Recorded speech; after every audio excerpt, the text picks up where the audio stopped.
STEM. It's one of the most talked about topics in education. But what exactly is STEM? STEM stands for science, technology, engineering, and mathematics.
Given that science and technology have been evolving over time, the STEM field has played an important part of our world.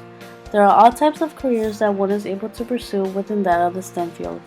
These jobs may consist of either science, technology, mathematics, and engineering related jobs. When it comes down to college students pursue different majors within that of one out of the two major concentration areas, that of the STEM field or that of the Humanities and Arts field. Both areas of concentration are so distinct to one another that the STEM field has been given more attention than other areas of concentration, such as those areas of concentration within the humanities and arts. You might ask yourself, well, why should I even care about this? Well, think about it. We should take this into account because this is an issue that has been affecting the way you, I, and all other students think about careers in general. We all have different majors that reflect upon our interests of careers, and the two main factors that may contribute to our major choice is our area of interest and our salary. These factors are both affected by the amount of attention that society gives STEM field and humanities and arts field. An issue that is caused by this is that when speaking about money, most of the money that the university may get is given to build STEM related buildings. For example, the College of Medicine at the University of Illinois has been the first college formed and built by the university since the year of 1957. This shows that the university is willing to only spend money on the creation of scientific buildings. A way we can take action is by making sure that the university not only mainly spends most of its money on STEM related things such as the construction of new buildings that relate and correlate to all types of other fields. In this case, invest in buildings that will be for psychology and other majors that are not related to that of the STEM majors. Not only does more money go towards the construction of that of STEM related buildings, but higher salaries are given for those who earn a degree within the STEM field than those who earn a degree in something else. Professors who teach classes of that of the STEM field such as biology and or economics seem to be getting a higher salary than those who teach history or philosophy. We can fix this issue by having the university pay all of the professors on campus the same. That way there won't be an unequal distribution of salaries and all professors, no matter what they teach, can earn the same amount of money. The last main difference that I have noticed between the concentration of STEM fields and the humanities and arts are that the area of concentration of that of the STEM field requires a lot more work than those of other areas.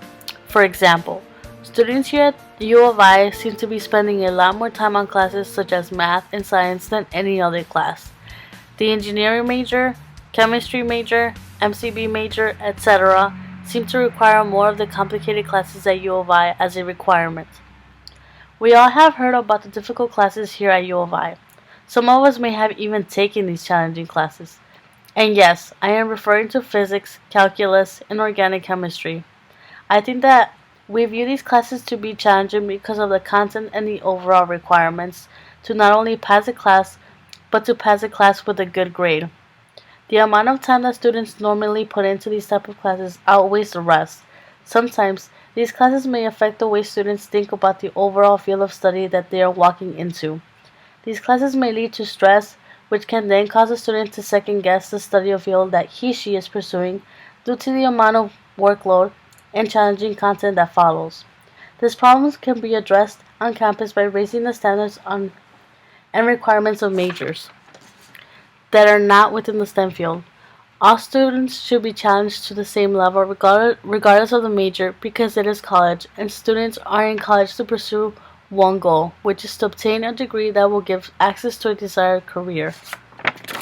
It's really interesting what's happened in the world. We all thought there was always going to be computer science all the time, or that the STEM stuff was going to be the only thing of importance, and everybody was going to be, going to be an engineer or a scientist. And it turns out that as we've gone through things in the D School and started to work on these real problems, that the empathy for the people, the humanities part of every project was the one we were going to come up with our big ideas. So it's not that we don't need humanities. It's the opposite. We expect to get our good ideas from using principles that typical people in the humanities would use. Empathy for people or anthropology.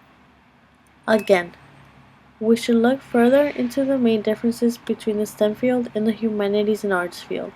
Yes, it is understandable that the STEM field is more up to date and may be given more attention due to its importance in society today, but it should not have much of a negative effect in the sense that not a lot of attention is given to the humanities and arts field. Both the humanities and art field, as well as the STEM field, play an important role in society today since there is still plenty of careers to account for both, and because of this, both should be given the same amount of attention so that no field is favored or treated better than the other.